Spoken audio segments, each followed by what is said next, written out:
मंत्री तक आदिवासी को देखना नहीं चाहते, खुद उस पर बैठना चाहते। और मैं आपको बताता हूं ओरिजिन जिसका मैंने बात किया, आप सिंहभूम गजेटियर देखिए। सिंहभूम गजेटियर में स्पष्ट लिखा हुआ है सिंहभूम इलाका में जो कुर्मी महतो हैं वो बिहार से आए हैं और उनको बताया गया है वो घरेलू काम और प्लस छोटा मोटा व्यवसाय के लिए आए थे। और जब वो व्यवसाय करते करते पैसा जमा कर लिए तो गांव में जो जमीन खरीदे और कई गांव का वो जो है कि विलेज हेडमैन हाथू हेडमैन भी बन गए, वो लिखा हुआ है उस जमाने में वो लोग लिखा है। और इसीलिए आज बोलते हैं कि हम यहाँ पर हैं, लेकिन आपका तो ओरिजिन बिहार है, मतलब आप तो उसी कुर्मी ग्रुप से आते हैं, स्पष्ट बात है। और अभी बहुत ओरिजिन सब कुछ पता चल जा रहा है। ये लोग सिर्फ और सिर्फ हक के लिए, मतलब फायदा के लिए आदिवासी बनना चाहते हैं। उनको जब आइडेंटिटी के रूप में, पहचान के रूप में आदिवासी दिया जा रहा था, उनको आदिवासी पहचान स्वीकार नहीं था।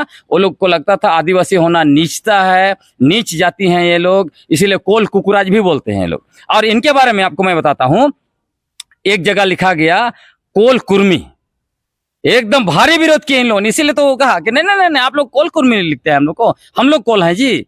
कोल तो ये आदिवासी गांव और जंगली लोग है, आप लोग गलत लिखा है, इसलिए हम लोग को हटाओ इस सबसे बोल के मांग किया। और ये जो कहते हैं जयराम महतो कहते हैं कि देखो अगर पैदा होना ही आदिवासी होता तो आपके जो 150 साल पहले से रह रहे हैं असम में, खड़िया मुंडा हो, उसको तो आदिवासी का दर्जा नहीं मिला, संताल को। लेकिन उनको पता नहीं है, मतलब कम से कम आज एमएलए बन गए, उनको पढ़ना लिखना चाहिए। लोकुर कमेटी ने जो 5 क्राइटेरिया डाला है, उस क्राइटेरिया में वो फिक्स नहीं हो पा रहे हैं, क्योंकि वो तो नॉर्थ ईस्ट वहां के आदिवासियों का ओरिजिनल स्थान है। क्योंकि आदिवासी होने के लिए आपको वहां पर टेरिटोरी भी चाहिए ना। जैसे हमारे लोग दिल्ली चले गए तो हमारा इलाका तो नहीं है, वहां उनको कैसे वो दर्जा मिलेगा?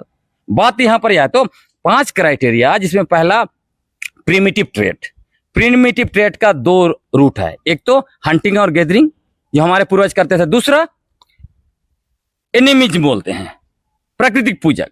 तो ये तो है नहीं, ये लोग बोलते हैं हम सबसे बड़ा प्राकृतिक पूजक। आपको मैं बताना चाहता हूं, इनके बारे में लिखा गया है धनबाद गजेटियर में, उसमें स्पष्ट लिखा है 100% ये जो कुर्मी महतो है वो हिंदू है, सनातन हिंदू है। इधर भी देखिएगा, जैसे आप हजारीबाग गजेटियर देखिए, उसमें लिखता है कुछ आदिवासी लोग, मुंडा भी, उरांव भी, संताल भी कन्वर्ट हो गए क्रिश्चियनिटी में, लेकिन बहुसंख्यक उधर है एनिमिज्म में।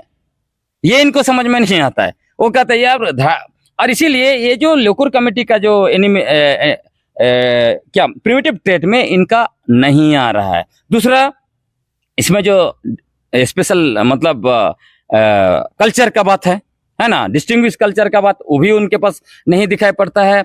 उसके बाद बृहद समूह से मिलन जुलन में इनका कोई दिक्कत नहीं, इनको दिक्कत है। आदिवासी लोग तो बहुत मुश्किल से मिलते जुलते हैं। उसके बाद एरिया मतलब टेरिटोरी, उसके बाद जो है कि इकोनॉमिक बैकवर्डनेस, इनके बारे में लिखा गया है हर जगह। ये आपका ये संताल परगना गजेटियर में लिखा हुआ है कि ये लोग दूसरे लोगों से आर्थिक रूप से मजबूत हैं। हर जगह इनका लिखा हुआ है, तो कहीं भी फिट नहीं हो रहा है। तो जबरदस्ती एक तरह से जनसंख्या दिखा के सरकार पर प्रेशर देना। इसका कारण यह है क्योंकि टीआरआई ने रिपोर्ट बनाया है और प्रोसेस भी वही है। जब तक टीआरआई रिकमेंड नहीं करेगा, भारत सरकार कुछ नहीं कर सकता है, कोर्ट कुछ नहीं कर सकता है। अब देखेंगे ये मणिपुर वाला मसला में हाईकोर्ट ने निर्णय दिया ना, और उसी निर्णय के आधार पर वहां आग लग गया। तब सुप्रीम कोर्ट ने क्या कहा? सुप्रीम कोर्ट ने कहा कि हाई कोर्ट को कोई भी कम्युनिटी को शेड्यूल ट्राइब स्टेटस देने का उसके पास अधिकार ही नहीं है, वो तो राष्ट्रपति के पास अधिकार है। और आपका कलकत्ता हाई कोर्ट ऑलरेडी खारिज कर दिया है। आप झारखंड हाई कोर्ट भी कुछ दिन में हो सकता है खारिज ही कर दे, क्योंकि इनके पास कोई अधिकार तो नहीं है, तो कहीं भी नहीं है। तो अल्टीमेटली क्या है, फिर से अगर टीआरआई का रिपोर्ट पॉजिटिव बनेगा तब हो सकता है। इसीलिए राज्य सरकार पर दबाव देना चाहते थे, इसलिए सब किए। लेकिन अभी तो 2 पॉलिटिकल पार्टी ने हाईजैक कर लिया, अब इनका तो फुस हो गया। चलिए, हमसे बात करने के लिए बहुत बहुत धन्यवाद।